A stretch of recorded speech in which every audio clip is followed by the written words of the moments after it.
Guys, welcome back to my channel and I am zoologist AK again with the topic that is western blotting. And western blotting is used for protein analysis. As we know, protein blotting is nothing but the transfer of material from gel to the membrane. Membrane could be anything like nitrocellulose, and in the western blotting we transfer protein for the analysis of size and amount of protein present in particular serum or any material that we extract from an organism. For example, it is used as a confirmatory HIV test to detect anti-HIV antibody in a human serum sample. It is also used for different other types of disease also. For example, hepatitis B infection and HSV2, that is herpes type 2 infection. So let's begin with me. Western protein को समझने से पहले please watch my video that is about gel electrophoresis in which I have explain about STS page and I will share the link in the description box given below. So please do watch that so that you can clearly understand the concept of western blotting. तो western blotting, जितनी भी bloating techniques होती हैं वो use की जाती हैं हमारे पर्टिकुलर बायोमोलिक्यूल को आइडेंटिफाई करने के लिए. और वो जो बायोमोलिक्यूल है वो कुछ भी हो सकता है, हमारा DNA भी हो सकता है, वो RNA भी हो सकता है और प्रोटीन भी हो सकता है. तो यहाँ पे बेसिकली हम प्रोटीन को एक्सट्रैक्ट करने के लिए वेस्टर्न ब्लॉट का यूज़ करते हैं. इसका जनरल प्रिंसिपल सेम रहता है. इसमें सबसे पहले हम क्या करते हैं, सैंपल प्रिपरेशन करते हैं, होमोजेनाइज करते हैं सैंपल को. Homogenization means cell aggregate create करते हैं. फिर उसको इलेक्ट्रोफोर्सिस से सेपरेट करते हैं. इलेक्ट्रोफोर्सिस बेसिकली अगर हम प्रोटीन का सेपरेशन कर रहे हैं और उसको मोलिकुलर वेट के अकॉर्डिंग सेपरेट कर रहे हैं तो यहाँ पे STS पेज का यूज़ किया जाता है. फिर उसको नाइट्रोसेलुलोज मेम्ब्रेन या नाइलोन मेम्ब्रेन पे उसको ट्रांसफर कर दिया जाता है और फिर उसकी हाइब्रिडाइजेशन की जाती है और उसको डिफरेंट मेथड्स के थ्रू आइडेंटिफाई किया जाता है और डिटेक्शन किया जाता है. तो हम जब यहाँ पे वेस्टर्न ब्लॉट की बात कर रहे हैं तो क्या होता है वेस्टर्न ब्लॉट में, यहाँ पे सबसे पहले हम जो हमारे सैंपल है उस को प्रिपेयर करेंगे, डैट इज टिश्यू को प्रिपेयर करेंगे. तो टिश्यू प्रिपरेशन यहाँ पे सबसे पहला स्टेप होता है हमारा. तो जो यहाँ पे सैंपल प्रिपेयर किया जाएगा वो हम सेल से लेंगे या फिर किसी जो भी हमारा सीरम है उससे हम एक्सट्रैक्ट करेंगे. उसमें हम PBS डालेंगे जो कि हमारा कोल्ड PBS होगा और उसको हम लाइसिस बफर से ट्रीट करेंगे. जो लाइसिस बफर है वो क्यों यूज किया जाता है, क्योंकि जो वेस्टर्न ब्लोटिंग होती है उसको एक रिड्यूस्ड एनवायरनमेंट चाहिए होता है और इसीलिए हम लाइसिस बफर का यूज़ करते हैं. फिर जो लाइसिस बफर होता है उसमें कुछ प्रोटीज इनहिबिटर भी होते हैं. जैसे कि हमें पता है कि लाइसिस मतलब ब्रेक डाउन करना. तो लाइसिस में क्या होता है कि वो कुछ प्रोटीन्स को डीनेचर करता है, उनको फ्रेगमेंट्स में तोड़ता है. तो कुछ हमारा जो डिज़ायर प्रोटीन होता है उसको हम नहीं चाहते कि उसका लाइसिस हो, तो उस टाइम पे हम प्रोटेज इनहिबिटर का यूज़ करते हैं. तो क्या क्या कंपोनेंट होने चाहिए हमारे लाइसिस बफर में, बीटा मरकैप्टो इथेनॉल होना चाहिए, STS होना चाहिए. हमें पता है बीटा मरकैप्टो इथेनॉल हमारे डाइसल्फाइड बॉन्ड को ब्रेक करता है जो कि बेसिकली सिस्टीन में प्रेजेंट होते हैं और उसको एज ए रिड्यूसिंग इन्वायरमेंट देता है जिसकी वजह से यहाँ पे जो हमारा रिड्यूस्ड हो जाता है सिस्टीन और डाइसल्फाइड बॉन्ड यहाँ पे ब्रेक हो जाता है. और जो STS होता है वो हमें पता है वो एनायनिक डिटर्जेंट होता है. तो वो नेगेटिव चार्ज देता है हमारे प्रोटीन फ्रेगमेंट्स को और वो क्या करता है, यहाँ पे हाइड्रोजन बॉन्ड को तोड़ता है, आयनिक बॉन्ड को तोड़ता है एंड वो यहाँ पे हाइड्रोफोबिक बॉन्ड को तोड़ता है. क्योंकि जो हमारी पॉलीपेप्टाइड चेन फॉर्म होती है जिसमें अमाइनो एसिड जुड़ के एक पॉलीपेप्टाइड चेन बनाते हैं उसमें हाइड्रोजन बॉन्ड होता है, उसमें आयनिक बॉन्ड प्रेजेंट होता है, उसमें हाइड्रोफोबिक बॉन्ड प्रेजेंट होता है और डाइसल्फाइड बॉन्ड प्रेजेंट होता है. इसीलिए यहाँ पे बफर सोल्यूशन में बीटा मरकैप्टोइथेनॉल और STS का यूज़ किया जाता है उसको ब्रेक डाउन करने के लिए. और जो हमारा जो ग्लिसरॉल होता है यहाँ पे, ग्लिसरॉल यहाँ पे सैंपल को सिंक करता है वेल में. क्या होता है, हम सैंपल यहाँ पे जो यूज़ कर रहे हैं वेस्टर्न ब्लोटिंग में वो होता है प्रोटीन, तो उसका लाइसिस और उसको सेपरेट यहाँ पे SGS पेज के थ्रू किया जाता है. तो उसके लिए हम यहाँ पे ब्रोमोफिनोल ब्लू यूज़ करते हैं क्योंकि ब्रोमोफिनोल ब्लू विजुअलाइज करवाती है हमारे लाइसेट को. जो हमारा लाइसिस हुआ है फ्रेगमेंट में टूटा है प्रोटीन्स उसको ग्लिसरॉल उसको वेल्स में यहाँ पे स्टेक करवाता है और SGS और बीटा मरकैप्टोइथेनॉल उसको डीनेचर करते हैं. तो यहाँ पे सैंपल हो गया, लाइसिस बफर हो गया कि उसको हम कैसे लेंगे, फिर उस पर प्रेशर अप्लाई करते हैं हम पिपेट की हेल्प से. थोड़ा सा शेयर प्रेशर डालते हैं ताकि सेल मेम्ब्रेन ब्रेक हो जाए और हमारा जो मटेरियल है वो बाहर आ जाए, एक्सट्रैक्ट हो जाए. फिर हम सेंट्रीफ्यूगेशन करते हैं और पैलेट को डिस्कार्ड कर देते हैं और जो सुपर नेटेंट होता है उसको वर्टेक्स की हेल्प से हम यहाँ पे जो हमारा है वर्टेक्स करते हैं और उसके बाद हम इंक्यूबेट करते हैं 95 डिग्री सेल्सियस पे. उसके बाद हम उसको SGS पेज में लोड करते हैं. SGS पेज को मैंने अपनी प्रीवियस वीडियो में डिस्कस किया है. If you do want watch and please do watch that video, I will share the link in the description box. I'm asking you or requesting you to watch that video because otherwise you will not clearly understand the concept of western blotting. So SGS page का मैं एक quick revision यहाँ पे करवाती हूँ कि SGS page में हम बेसिकली क्या करते हैं. SGS पेज में हम दो यहाँ पे जेल यूज़ करते हैं, एक स्टैकिंग जेल और एक रिजोल्विंग जेल। दोनों में डिफरेंस बस पीएच का होता है। स्टैकिंग जेल का पीएच 6.8 होता है, रिजोल्विंग जेल का पीएच 8.8 होता है। दोनों में हम ट्रिस HCl यूज़ करते हैं। ट्रिस हमारा बफर होता है और HCl हमारा यहाँ पे हमारा पीएच को मेंटेन करता है। तो ये जो दोनों ही हमारे स्टैकिंग जेल और रिजोल्विंग जेल है, दोनों के कंपोनेंट सेम रहते हैं। एक्राइलामाइड जो यहाँ पे पोलिमराइजेशन करती है, पोलिमराइजेशन किसके थ्रू की जाती है, यहाँ पे फ्री रेडिकल्स के थ्रू। फ्री रेडिकल जनरेट करती है APS, और APS से फ्री रेडिकल जनरेट करवाने के लिए इंड्यूस किया जाता है टैमिड के थ्रू। और जब फ्री रेडिकल फॉर्म हो जाते हैं तो यहाँ पे पोलिमराइजेशन होती है एक्राइल अमाइड की। जितनी ज़्यादा कंसंट्रेशन हम यूज़ करते हैं एक्राइलामाइड की, उतनी ज़्यादा हमारा स्मॉल होता है पोर साइज, ताकि हम सेपरेट कर सकें अपने डिजायरेबल मटेरियल को। फिर बिस एक्राइलामाइड यहाँ पे क्रॉस लिंकिंग का काम करती है, जिसकी वजह से पोर्स आर क्रिएट होते हैं। तो ये बेसिक था। फिर उसके बाद क्या होता है, यहाँ पे हमारा सैंपल होता है। सैंपल में हमने पता चल गया कि हम क्या क्या ऐड करेंगे। STS beta mercaptoethanol, beta mercaptoethanol disulfide bond को तोड़ेगा। STS हमारे हाइड्रोजन हाइड्रोफोबिक एंड ये हमारा आयनिक बॉन्ड को तोड़ेगा। और ब्रोमोफिनॉल ब्लू यहाँ पे लाइसिड को विजुलाइज करवाती है। जब हम यहाँ पे सेपरेट करते हैं तो सबसे पहले जो बैंड आता है वो ब्रोमोफिनॉल ब्लू का आता है। ये एनाइनिक होती है, स्मॉल साइज होता है, तो ये हमारे कलर बैंड देती है। और इसको डिटेक्ट करने से पहले हम अपनी इलेक्ट्रोफोर्सेस को स्टॉप कर देते हैं, वोल्टेज सप्लाई करना बंद कर देते हैं, ताकि हमारे बैंड सेपरेट हो जाए। फिर ग्लिसरॉल जो है वो यहाँ पे मटेरियल को वेल में अच्छे से स्टैक करवाती है। और ये इसका जो बाकी प्रिंसिपल है वो मैं डिस्कस कर चुकी हूँ। तो SGS के थ्रू, SGS स्पेस के थ्रू हम अपने प्रोटीन्स को यहाँ पे मोलिकुलर वेट के थ्रू भी सेपरेट कर सकते हैं। अगर हम यहाँ पे कोई सैंपल अप्लाई कर रहे हैं जिसका हमें मोलिकुलर वेट प्रेजेंट है, तो यहाँ पे बैंड आ जाएंगे हमारे known molecular weight containing sample की, और यहाँ पे हमारे अननोन के आ जाएंगे, और हम कंपेयर करके उसको एस्टिमेट कर सकते हैं। उसके बाद आता है ट्रांसफरिंग। अब हमारा SGS पेज हो गया, जेल पे हमारे बैंड्स आ गए हैं। अब हमें करना होता है वेस्टर्न ब्लोटिंग, जिसमें हमें ट्रांसफ़र करना होता है अपने जेल से मटेरियल को किस पे, मेम्ब्रेन पे। तो यहाँ पे हम क्या करते हैं, मेम्ब्रेन यूज़ करते हैं। मेम्ब्रेन हो सकती है हमारी नाइट्रोसेलोज की, PVDF पॉलीविनाइल एडिन डाइफ्लूरोट। तो ये जो मेम्ब्रेन है ये थिनर होती है जेल के कंपैरिजन में, इसीलिए जब प्रोटीन जो है बाउंड होता है मेम्ब्रेन से, तो उसके जो एपिटोप साइट है वो इजिली डिटेक्ट की जा सकती है एंटीबॉडीज़ का यूज़ करके। तो इसमें हम प्राइमरी और सेकेंडरी एंटीबॉडीज़ का यूज़ करते हैं टू डिटेक्ट द प्रोटीन्स। तो इसीलिए ट्रांसफ़र किया जाता है। तो ट्रांसफ़र कैसे करते हैं वो समझते हैं। तो ट्रांसफ़र कैसे करते हैं, सबसे पहले हम जो जेल है उसको कैसेट से रिमूव करेंगे। हमें कास्टिंग यहाँ पे ट्रे प्रेजेंट होती है, उससे हम जेल को रिमूव करेंगे, और टॉप जो है पोर्शन है जिसमें वेल्स प्रेजेंट है उसको कट कर दिया जाएगा यहाँ पे, क्योंकि हमें वेल्स नहीं चाहिए, क्योंकि उसमें बैंड्स नहीं है। फिर जो हमारा यहाँ पे एक ट्रांसफ़र बफर लेंगे जिसमें हम जेल को फ्लोट करवाएंगे, और प्रिपेयर करेंगे ट्रांसफ़र सैंडविच। जो ट्रांसफ़र सैंडविच है वो यहाँ पे स्पंज, फिल्टर पेपर्स और जेल्स या और हमारी मेम्ब्रेन से बना होता है। जो मेम्ब्रेन हमारी PVDF भी हो सकती है। PVDF stand for polyvinylidene difluoride, और या फिर नाइट्रोसेलुलोज की मेम्ब्रेन होती है। तो उसको यहाँ पे बनाया जाता है। कैसे बनाया जाता है इस सैंडविच को जिसमें हम ट्रांसफ़र करेंगे, ये हमारा यहाँ पे ये हमारा इलेक्ट्रिक फील्ड अप्लाई किया जा रहा है, क्योंकि इलेक्ट्रिक फील्ड अप्लाई करके ही हम सेपरेट कर पाते हैं। ये हमारा स्पंज होता है, फिर फिल्टर पेपर्स होते हैं, 3 लेयर फिल्टर पेपर्स की है, फिर मेम्ब्रेन है, फिर जेल है जिसमें हमारे बैंड आए हैं जो SGS पेज के थ्रू जिससे हमें सेपरेट किया है, फिर फिल्टर पेपर है, फिर स्पंज है। तो ये हमारा सैंडविच ऐसे प्रिपेयर किया जाता है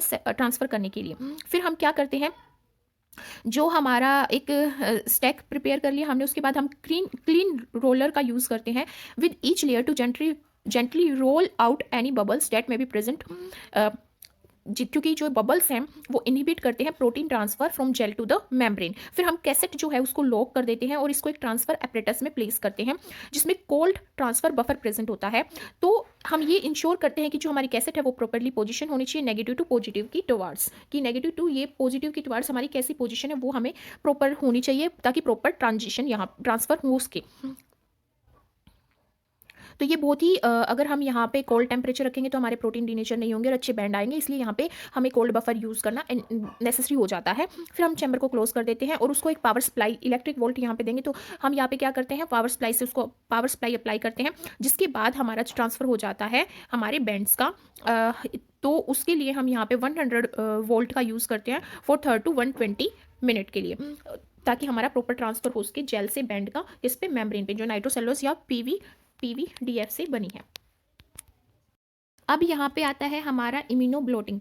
इम्यूनोब्लोटिंग में हम प्राइमरी सेकेंडरी एंटीबॉडी का यूज़ करते हैं। तो यहाँ पे हमें ब्लॉक करना पड़ता है ब्लॉट, ताकि नॉन स्पेसिफिक बाइंडिंग ना हो एंटीबॉडी की, मैट्रिक्स के साथ ना बाइंडिंग हो, इसलिए इसको ब्लॉक करना पड़ता है हमें। तो यहाँ पे क्या होता है, सबसे पहले हमारी जो मेम्ब्रेन है उसको यहाँ से हम रिमूव करेंगे, उसको वाटर में रिंस करेंगे 2 to 3 टाइम्स, और उसके बाद हमें जो भी ब्लॉट है, ब्लॉट क्या है यहाँ पे, नाइट्रोसेलुलोज मेम्ब्रेन या फिर PVDF, उसको क्या करेंगे हम यहाँ पे ब्लॉक करेंगे। तो तो जो ब्लॉकिंग है वो इसलिए की जाती है ताकि नॉन स्पेसिफिक बाइंडिंग ना हो एंटीबॉडी की, और जो बैकग्राउंड सिग्नल है वो रिड्यूस किया जा सके। तो यहाँ पे हम बफर यूज़ करते हैं जो कि ब्लॉकिंग बफर होते हैं, तो उसमें हम BSA यूज़ करते हैं, और हम ड्राई मिल्क यूज़ करते हैं या फिर TBS ट्विन सॉल्यूशन यूज़ करते हैं। हम मिल्क सॉल्यूशन यूज़ नहीं करते।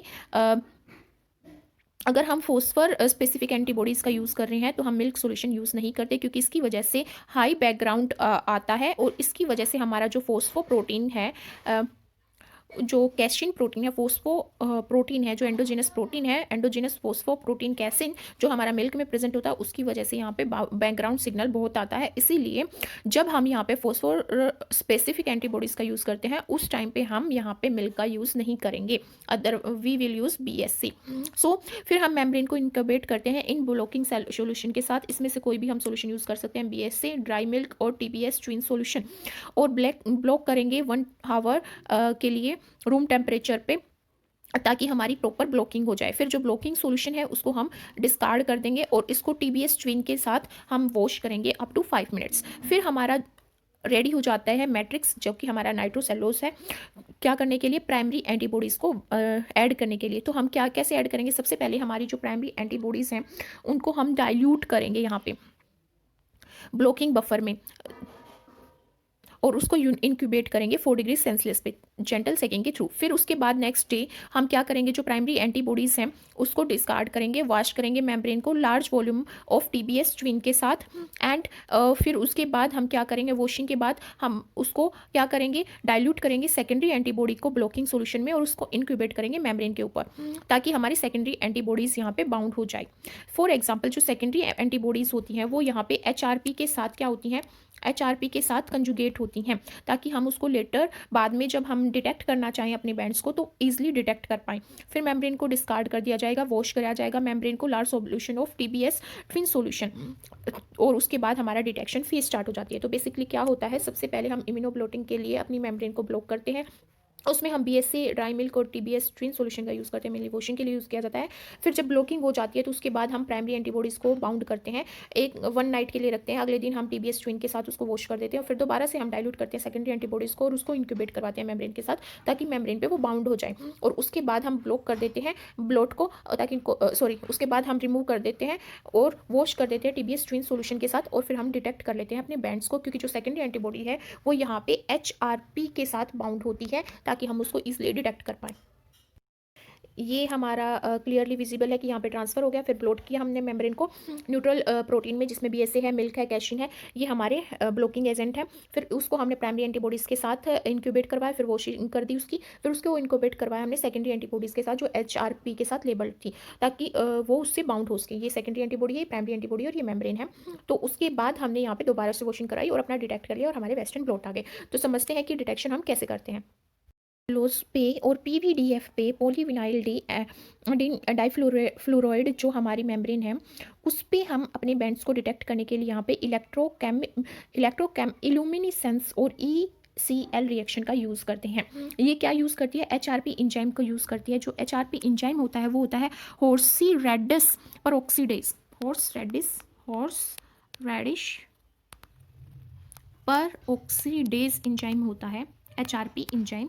ये कैटालाइज करता है एक ऑक्सीडेशन रिएक्शन। क्या कैटालाइज करता है, ऑक्सीडेशन करता है ये किसका, सबस्ट्रेट का। जो भी सबस्ट्रेट प्रेजेंट होगा यहाँ पे, कैसे करता है ये ऑक्सीडेशन, हाइड्रोजन पर ऑक्साइड का यूज़ करता है, ये हाइड्रोजन पर ऑक्साइड का यूज़ करता है, उसके थ्रू ये क्या करता है, यहाँ पे सबस्ट्रेट को ऑक्सीडाइज कर लेता है।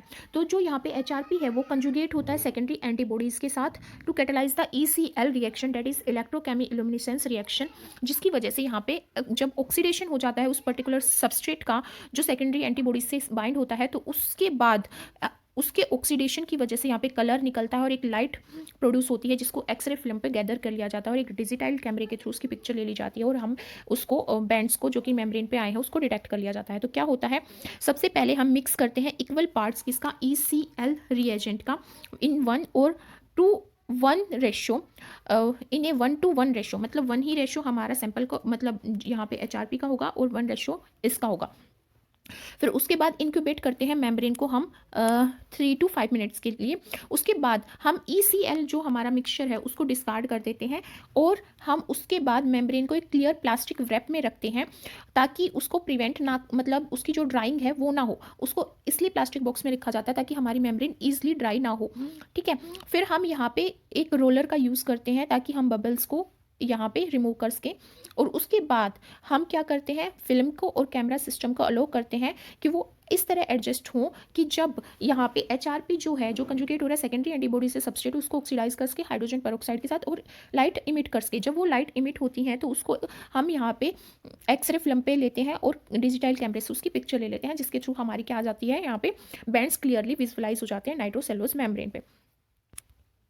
डिफरेंट टाइप्स के मेथड जो यूज़ किए जाते हैं डिटेक्शन करने के लिए वो होते हैं कैलोरीमेट्रिक डिटेक्शन, जिसमें हम क्या करते हैं, जो हमारा वेस्टर्न ब्लोट है उसको एक सबस्ट्रेट के साथ इंक्यूबेट करते हैं और उसको रिएक्ट करते हैं। वो जो सबस्ट्रेट होता है उसको रिएक्ट करवाया जाता है एक रिपोर्टर एंजाइम के थ्रू। जो रिपोर्टर एंजाइम यहाँ पे क्या होता है, पर ऑक्सीडेज होता है। पर ऑक्सीडेज, जो ये पर ऑक्सीडेज है, ये बाइंड होगा सेकेंडरी एंटीबॉडी से। ये कन्वर्ट कर देता है सोल्यूबल डाई को एक इनसोल्यूबल फॉर्म में और डिफरेंट कलर देता है, क्योंकि वहाँ पे प्रेसिपिटेशन फॉर्म हुई है तो वो एंजाइम यहाँ पे प्रेसिपिटेट फॉर्म करता है, जिसकी वजह से डिफरेंट कलर आते हैं। फिर यहाँ पे वॉशिंग करवाई जाती है एक सोल्यूबल डाई से, जिसके बाद हमारे ब्लोट को यहाँ पे डेवलप कर लिया जाता है और प्रोटीन लेवल जो है कितना प्रेजेंट है, वो यहाँ पे कितनी एब्जॉर्प्शन हुई है, वो प्रोटीन लेवल जो है वो इवोल्यूएट किया जाता है स्पेक्ट्रोफोटोमेट्री के थ्रू। सेकंड होता है यहाँ पे रेडियो एक्टिव डिटेक्शन भी होता है।